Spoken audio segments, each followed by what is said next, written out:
Hello বন্ধুরা, আমাদের all in one HD চ্যানেলে আপনাদের স্বাগতম। আমি দীপিকা চলে এসেছি আপনাদের জন্য গীতা এলএলবি সিরিয়ালের আপডেট নিয়ে। অগ্নিজিৎ মুখার্জি তার মাকে মা বলে ডাকে আর জড়িয়ে ধরে। ব্রজবালা মুখার্জি এত বছরের মা এবং ছেলের যে সম্পর্ক, সেটা আজকে পরিপূর্ণতা পায়।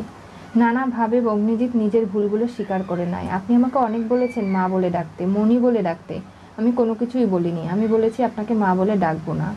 আজকের দিনে দাঁড়িয়ে আমি নিজের ভুল স্বীকার করছি। আমার নিজের মাও হয়তো এরকম না খেয়ে আমার জন্য বসে থাকতো না, এতটা পরিশ্রম করতো না। সারাটা জীবন আপনি আমাকে যেভাবে যত্ন করে আগলে বড় করেছেন, তাই আমি আপনার কাছে চিরকৃতজ্ঞ। তবে এইসব হয়েছে গীতা এলএলবির জন্য। কোথায়? এই তো ঠাম্মি, আমি গীতা আয় ভেতরে না। আমি এখান থেকে বিদায় নেব, কারণ এখানে থাকার আমার কোনো এখতিয়ার নেই। অগ্নিজিৎ মুখার্জি যখন চায় না, আমি এইখানে কেন থাকবো? পঙ্কজ খাসনবী নানাভাবে মেডিকেলের সেই সিসিটিভি ফুটেজটা চায়, যেটা দেখে চিহ্নিত করতে পারবে অপরাধীদের পদ্মর খুনিকে, কিন্তু সেটা নেই। হার্ড ডিস্ক সহ নিয়ে গেছে গীতা এলএলবি। তখনই তাকে ফোন করা হয়। গীতা বলে, আপনাকে সবাই কুর্নিশ জানায়, আপনি গিরগিটির মতো রং পাল্টাবেন না পঙ্কজ বড়বাবু। আপনাকে পদ্মর মতো মানুষের পাশে যেমন প্রয়োজন, আমাকেও প্রয়োজন।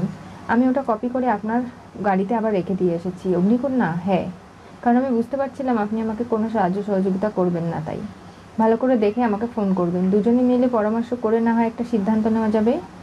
ফোন রেখে যায়। অগ্নিজিৎ মুখার্জিকে বলে, দেখুন, আপনার কেস আমিই লড়বো। আপনাকে বাড়ি ফিরিয়ে দিতে চেয়েছিলাম, দিয়েছি। এবার আপনাকে নানাভাবে এই কেস থেকে আমি রেয়াত করব। তখনই গীতার কাছে ফোন চলে আসে। তাদের বস্তি দখল করতে ভজন এবং কিরণকান্তি ব্যানার্জি চলে এসেছে। তারা গিয়ে 72 ঘন্টার সময়ের নোটিশ হাতে ধরিয়ে দেয়। গীতা গিয়ে বলে, এইসব নোটিশ গীতা উল্টে দেবে। কোনোভাবে এতগুলো মানুষ কর্ম করে খায়, এখানে বসবাস করে, এই বস্তি উচ্ছেদ হবে না।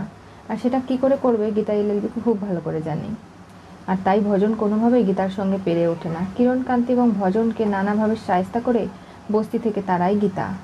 এরপরে সিসিটিভি ফুটেজ দেখে, সেখানে অপরাধীকে চিহ্নিতও করে ফেলে। গীতাকে ফোন করে সে ধমকিও দেয়।